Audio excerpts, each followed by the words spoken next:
Renu സുധിക്ക് cancer. ഇത് സത്യമാണെന്ന് പറയുന്ന ഒരു സംഘം ആൾക്കാരുണ്ട്, സത്യം അല്ലെന്ന് പറയുന്ന ഒരു സംഘം ആൾക്കാരുണ്ട്. ക്ലാരിറ്റി സംഭവങ്ങളൊന്നും രേഷ്മ ചേച്ചി ഇതുവരെ തന്നിട്ടില്ലെങ്കിൽ പോലും കുറെ തെളിവുകൾ നമ്മളുടെ മുമ്പിലേക്ക് നിരത്തി വെച്ച് തന്നിരിക്കുകയാണ് രേഷ്മ ചേച്ചി ഇതിനോടകം തന്നെ. അവരൊക്കെ അറിഞ്ഞിട്ടുണ്ട്.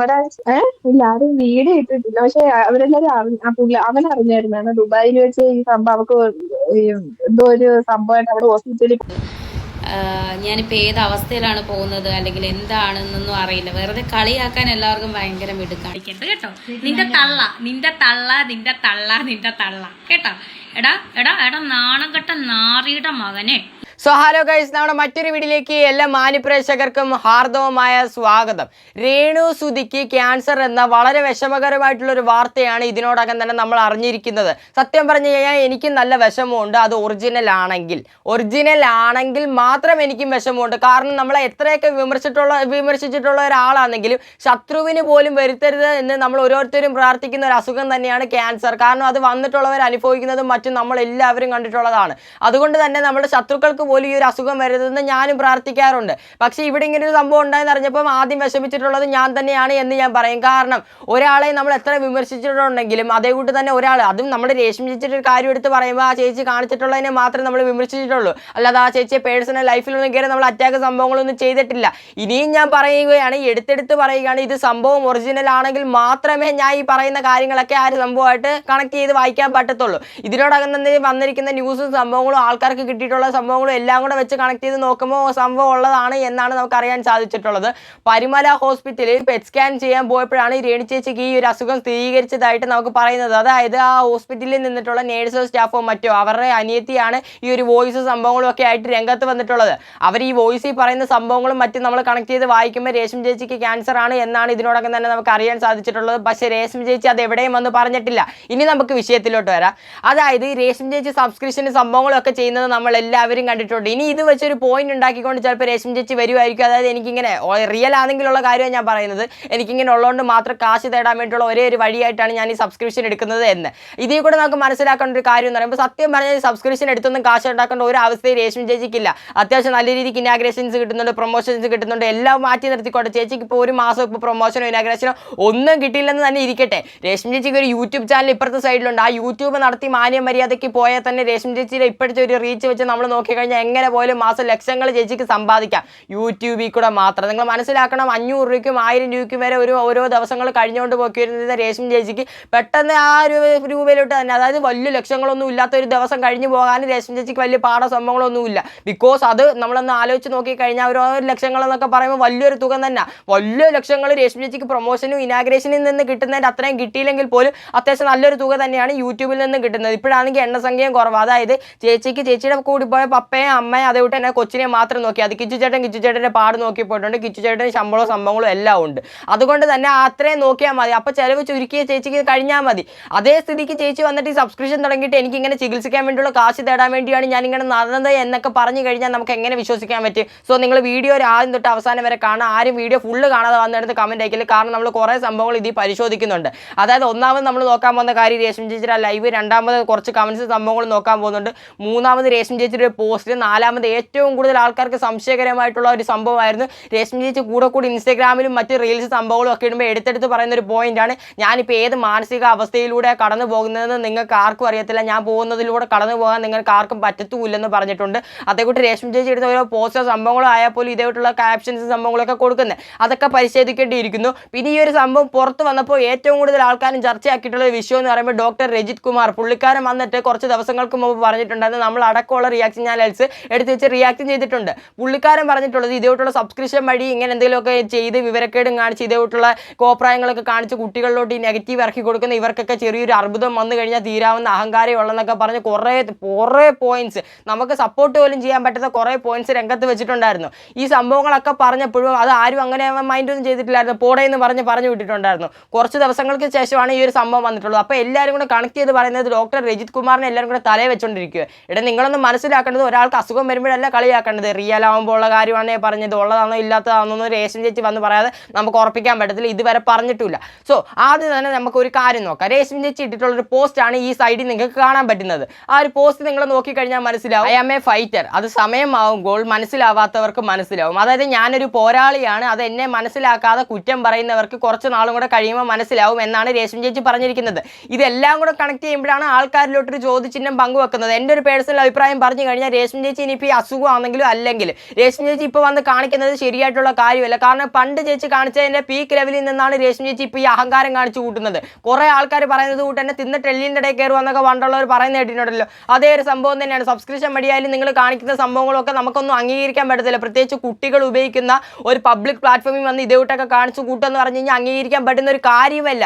നിങ്ങൾ മര്യാദയ്ക്ക് വന്ന് ഇങ്ങനെ അസുഖവും സംഭവങ്ങളൊക്കെ ഉണ്ടെങ്കിൽ വന്ന് കിടന്ന് പറഞ്ഞു കഴിഞ്ഞാൽ നിങ്ങളെ സഹായിക്കാൻ വേണ്ടി അങ്ങനെ 100 കണക്കിന് റിയാക്ഷൻ ചാനൽസ് നിരന്ന് നിൽക്കും. കാരണം വിമർശിച്ചിട്ടുള്ളവരാണെങ്കിൽ പോലും ഈ ഒരു അസുഖം ഉണ്ടെന്ന് അറിഞ്ഞു കഴിഞ്ഞാൽ ഉറപ്പായിട്ടും അവരൊക്കെ സപ്പോർട്ട് ചെയ്യും. അങ്ങനെയുള്ളവരാണ് മലയാളികൾ. സഹായിക്കാനും അവരുടെ നന്മ ഉള്ളിലെ മനസ്സിനെ കാണാനും കഴിവുള്ളവർ തന്നെയാണ് മലയാളികൾ. അല്ലാതെ ഇത്രയും വിവരക്കേട് കാണിച്ചു കൂട്ടിയാലും ഇങ്ങനെ ഒരു അസുഖം ഉണ്ടെന്ന് പറയുമ്പോൾ അതിനെ വിമർശിക്കാൻ വേണ്ടിയൊന്നും ആൾക്കാർ നിൽക്കത്തില്ല. ഇനിയും ചേച്ചി ഇതേപോലുള്ള വിവരക്കേട് തുടർന്ന് കഴിഞ്ഞാൽ ഉറപ്പായിട്ട് റിയാക്ട് ചെയ്യും. ഇപ്പോൾ ഇതിനോടകം തന്നെ കുറേ റിയാക്ഷൻ ചാനൽസ് ഇത് നിർത്തിയിട്ടുണ്ട്. അതായത് രേഷ്മ ചേച്ചിക്ക് ഇങ്ങനെ ഒരു അസുഖം വന്നിട്ടില്ല, അത് ജീവിക്കാൻ വേണ്ടിയുള്ള കാശിന് വേണ്ടി ആയിരിക്കണം ഇങ്ങനത്തെ സബ്സ്ക്രിപ്ഷൻ സംഭവങ്ങളൊക്കെ നടത്തിക്കൊണ്ട് പോകുന്നത്, അവരെങ്ങനെയെങ്കിലും പോകുന്ന വഴി പൊക്കോട്ടെ എന്നും പറഞ്ഞ് തടഞ്ഞു കളഞ്ഞ കുറേ റിയാക്ഷൻ ചാനൽസ് ഉണ്ട്.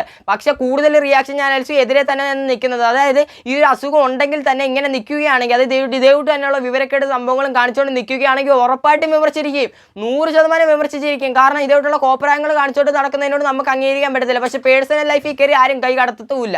ചേച്ചിയുടെ പേഴ്സണൽ ലൈഫ്, ചേച്ചിയുടെ ജീവിതം, സംഭവങ്ങളും എല്ലാം ചേച്ചിയുടെ മാത്രമായിരിക്കണം. പക്ഷേ ഇവിടെ വന്ന് കിടന്ന് പറയുന്ന 1-2 പോയിന്റ്സ് മാത്രമാണ് നമുക്ക് പിടിക്കാത്തത്. അടുത്തൊരു കാര്യം, രേഷ്മ ചേച്ചി ഇന്നലെ ഒരു ലൈവും സംഭവങ്ങളും ഒക്കെ ഇട്ടിട്ടുണ്ടായിരുന്നു. അതിലോട്ടൊക്കെ നമുക്ക് വരാം. അതിന് മുമ്പ് ഏറ്റവും കൂടുതൽ ആൾക്കാരിലോട്ട് സംശയം പങ്കുവെച്ചിട്ടുള്ള ഒരു റീൽസാണ് രേഷ്മ ചേച്ചിയെ കുറിച്ച് ഒരാൾ പടം വരച്ചിട്ടുണ്ടായിരുന്നു. ആ പടത്തിനെ തുടർന്ന് രേഷ്മ ചേച്ചി വന്നൊരു പോയിന്റ് പറയുന്നുണ്ട്. എന്തായാലും ആ ഒരു വീഡിയോ ഞാൻ വെച്ച് തരാം, അതിനുശേഷം ഞാൻ സംസാരിക്കാം. നിങ്ങളൊന്ന് കേട്ട് നോക്കണം ആ റീൽസ്. എലിപ്പട്ടിയൊക്കെ ഉണ്ട്, എൻ്റെ പടം വരച്ചാണ്. പുറകിലൊരു എലിപ്പട്ടിയൊക്കെ ഉണ്ട്. അതുപോലെ അതിൻ്റെ ഇടയിൽ വന്ന കമൻറ്റ് അവൾക്ക് അങ്ങനെ വേണം, അവൾ അങ്ങനെയാണ്. നിങ്ങൾ എന്തറിഞ്ഞിട്ടാണ്, എന്നെപ്പറ്റി എന്തറിഞ്ഞിട്ടാണ്?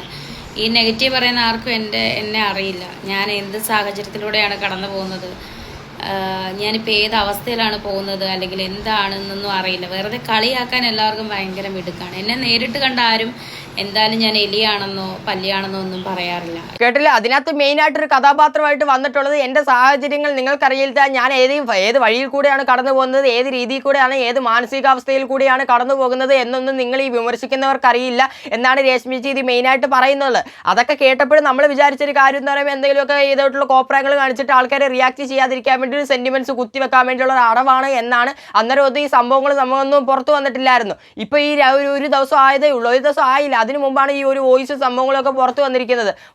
പരിമല ഹോസ്പിറ്റലിൽ ജോലി ചെയ്യുന്നൊരു സ്റ്റാഫിൻ്റെ അനിയത്തിയാണ് വന്ന് രംഗത്ത് വന്ന് ഈ സംഭവങ്ങളൊക്കെ പറഞ്ഞത്. അതിനു മുമ്പ് രേഷ്മ പി തങ്കച്ചൻ എന്ന് പറഞ്ഞിട്ടുള്ള ഒരു ചേച്ചി എവിടെയും വന്ന് ഈ ഒരു സ്റ്റേറ്റ്മെന്റ് മുമ്പിലോട്ട് വെച്ചിട്ടുണ്ടെങ്കിൽ ഉറപ്പായിട്ട് സഹായിക്കാനും കുറച്ച് സഹതാപം തോന്നാനും ആരായാലും മടിക്കത്തില്ല. കാരണം ഇവർ വിമർശിച്ചവർ വരെ ഇവരുടെ കമന്റ് ബോക്സ് ഇപ്പോൾ എടുത്ത് നോക്കിക്കഴിഞ്ഞാൽ നിങ്ങൾക്ക് മനസ്സിലാവും ഇവരുടെ സെൻറ്റി ആയിട്ടാണ് കുറച്ച് കമന്റ് സംഭവങ്ങളൊക്കെ അയക്കുന്നത്. അതായത് മനസാക്ഷിയുണ്ട്, മലയാളികൾക്ക് മനസാക്ഷിയുണ്ട്, ഇല്ലാത്തവരും ഉണ്ട്, അങ്ങനെയല്ലേ നമ്മൾ പറയുന്നത്. പക്ഷേ മനസാക്ഷിയുള്ളവരാണ് കൂടുതൽ ഈ കൂട്ടത്തിലുള്ളത്. ഇനി നമ്മൾ ശ്രദ്ധിക്കേണ്ട മറ്റൊരു സംഭവമാണ് രേഷ്മ ചേച്ചിയുടെ ഒരു ലൈവ്. അതിനകത്തൊക്കെ അഹങ്കാരത്തിന് ഒരു കുറവുമില്ല കേട്ടോ. ഇത്രയൊക്കെ നമ്മൾ സെൻറ്റിയായിട്ട് പറഞ്ഞെങ്കിൽ രേഷ്മ ചേച്ചിക്ക് അഹങ്കാരത്തിന് മാത്രം ഒരു കുറവുമില്ല. എന്തൊക്കെ വന്നെന്ന് പറഞ്ഞാൽ രേഷ്മ ചേച്ചി കുലുങ്ങത്തില്ല, കാരണം തൊലിക്കട്ടി കൂടുതലാണ്. എന്തൊക്കെ പറഞ്ഞാലും നമുക്ക് ആ ഒരു ലൈവും കൂടെ കാണണം. അതിനകത്ത് നല്ല രീതിക്ക് പച്ചത്തടി സംഭവങ്ങളൊക്കെ രേഷ്മ ചേച്ചി വിളിക്കുന്നുണ്ട്. ഈ സംഭവങ്ങളോ ഈ സെന്റിമെന്റ്സിന് വേണ്ടിയുള്ള പ്രകടനങ്ങളോ ഒന്നും അതിനകത്തെങ്കിലും കാണാനില്ല. ആ ഒരു ലൈവും കൂടെ നമുക്കൊന്ന് പ്ലേ ചെയ്യാൻ നിങ്ങളത് കണ്ടു നോക്കണം. തള്ള നിന്റെ തള്ള കേട്ടോ. എടാ നാണം കെട്ട നാറിയുടെ മകനെ ഇങ്ങോട്ട് ഉണ്ടാക്കാൻ വരരുത്. ഓക്കെ, വീണ ചേച്ചി ഇപ്പം ഞാൻ ഇൻ്റർവ്യൂ ഒന്നും കൊടുക്കാറില്ല, ഞാൻ നല്ല തിരക്കാണ് ചേച്ചി. എനിക്ക് ഷൂട്ടും കാര്യങ്ങളും, ഇനിയിപ്പോൾ നാളെ ഷൂട്ടിന് പോകണം. എനിക്ക് സത്യം പറഞ്ഞാൽ ഡേറ്റ് ഇല്ല, ഷൂട്ടിന് വേണ്ടി ഞാൻ ഓട്ടമാണ്. എനിക്ക് ഡേറ്റ് കിട്ടാൻ ഭയങ്കര പാടാണ്. ഞാൻ നോക്കട്ടെ. നമ്മളിങ്ങനെ കുറേ ഇങ്ങനെ നടന്നു പോകും, കുറേ കൊടിച്ചി പട്ടികൾക്ക് ഒന്നും ആകാൻ കഴിയാത്ത കുറേ കൊടിച്ചി പട്ടികൾ. പക്ഷെ എൻ്റെ റീച്ച് ഭയങ്കര കേട്ടോ. എൻ്റെ ഒരു പേര് വെച്ചാൽ ഭയങ്കര റീച്ചാണെന്നേ. അതുകൊണ്ടാണ് ഈ കൊടിച്ചി പട്ടികളിൽ നിന്ന് കുരയ്ക്കുന്നത്. നമ്മൾ അതിനൊക്കെ റിപ്ലൈ കൊടുക്കാൻ പോയാൽ നമ്മളും ആ കൊടിച്ചി പട്ടി തെണ്ടി നാറി പേപ്പട്ടികളും തമ്മിൽ എന്താണ് വ്യത്യാസം? അപ്പം നെവർ മൈൻഡ്. ഇപ്പം ഇതിനകത്ത് വന്നിരുന്ന് കമൻറ്റ് ഇടുന്ന കുറേ കൊടിച്ചിപ്പെട്ടികളുണ്ട്. ആ കൊടിച്ചിപ്പെട്ടികൾക്ക് നമ്മൾ റിപ്ലൈ കൊടുക്കുന്നില്ല. കൊടിച്ചിപ്പെട്ടികൾ കുറച്ച് നമ്മൾ മൈൻഡ് പോലും ചെയ്യുന്നില്ല. കുറച്ച് നേരമൊക്കെ കല്ലെടുത്തെറിയും. കൊടിച്ചിപ്പെട്ടികൾ പേപ്പട്ടികൾ ഇങ്ങനെ കുരച്ചോണ്ടിരിക്കും. നമ്മൾ നെവർ മൈൻഡ്. ഇനി അതാണ് നമ്മുടെ മുന്നോട്ടുള്ള ഒരു ആറ്റിറ്റ്യൂഡ്. നമ്മൾ വലിയ സെലിബ്രേറ്റ് ഇല്ല. നമ്മൾ എന്തിനാണ് ഈ ചെറ്റകൾക്കൊക്കെ റിപ്ലൈ കൊടുക്കുന്നത്? That's it. അതാണ് രേണു. കേട്ടല്ലേ, ഈ ലൈവ് സംഭവങ്ങളും കാണുമ്പോൾ ആർക്കും ഒരു സംശയവും തോന്നുന്നില്ല. അതായത് രേഷ്മി ചേച്ചി അതിനകത്ത് പ്രകടിപ്പിക്കുന്നതായാലും അതേപോലെ തന്നെ പണ്ടത്തെ രേഷ്മി ചേച്ചി എങ്ങനെയാണോ റിയാക്ട് ചെയ്യുന്നത്, അതായത് നെഗറ്റീവ് കമൻസിന് എങ്ങനെയാണോ രേഷ്മി ചേച്ചി റിയാക്ട് ചെയ്യുന്നത്, അതിൻ്റെ 10% രേഷ്മി ചേച്ചി അതിൽ പ്രകടിപ്പിക്കുന്നുണ്ട്. അതായത് സ്വന്തം അമ്മയ്ക്കാണ് വിളിക്കുന്നത്, ആ കമൻറ്റ് അയക്കുന്ന ആളുടെ അമ്മയ്ക്കാണ് രേഷ്മി ചേച്ചി വിളിക്കുന്നത്. അതിൽ കൂടെ എന്ത് മനസ്സിലാക്കാൻ തനി സ്വഭാവം ഇപ്പോഴും ചേച്ചിയുടെ ഉള്ളിൽ തന്നെ കിടപ്പുണ്ട്. അതായത് ഇതൊന്നും രേഷ്മി ചേച്ചി അഫക്റ്റ് ചെയ്യത്തില്ല. ഇനിയിപ്പോൾ ഇത് ഉള്ളതാണെങ്കിലും ഇല്ലാത്തതാണെങ്കിലും രേഷ്മി ചേച്ചി ഇത് ചോദിക്കണമെങ്കിൽ എങ്ങനെ പോലും ഒരു മാസം കഴിഞ്ഞതിന് ശേഷമേ ഇത് രംഗത്ത് കൊണ്ടുവരത്തുള്ളൂ. അതായത് കുറച്ച് നാൾ സോഷ്യൽ മീഡിയ കത്താനുള്ള സംഭവങ്ങളൊക്കെ ആയി. ഇതൊക്കെ കണ്ട് രേഷ്മി ചേച്ചി രേണു സുധി എന്ന് സോഷ്യൽ മീഡിയ പറയുന്നത് കേട്ടുകൊണ്ട് മാത്രമേ രേഷ്മി ചേച്ചി ഇരിക്കത്തുള്ളൂ. അവസാനം ഏതെങ്കിലും മീഡിയക്കാരനെ കൊണ്ട് ചോദിക്കും, രേഷ്മി ചേച്ചി സോഷ്യൽ മീഡിയയിൽ ഇങ്ങനെ പറയുന്നുണ്ടല്ലോ, അത് ഉള്ളതാണോ? അതൊന്നും എനിക്ക് ബാധിക്കത്തില്ല എന്നെങ്ങാനൊക്കെ പറഞ്ഞ് എന്തെങ്കിലുമൊക്കെ ഒരു രീതിയിൽ സംസാരിച്ചുകൊണ്ട് അതങ്ങ് ഒഴിവാക്കി വിടാനായിരിക്കും രേഷ്മി ചേച്ചി കൂടുതലായിട്ട് സാധ്യത. അതായത് എൻ്റെ വീട്ടിൽ നടക്കുന്നത് എൻ്റെ വീട്ടിൽ മാത്രം പറഞ്ഞാൽ മതി, മറ്റെവിടെ അറിയണ്ട എന്നൊരു മൈൻഡിലാണ് രേഷ്മി ചേച്ചി ഇപ്പോൾ പോകുന്നത്.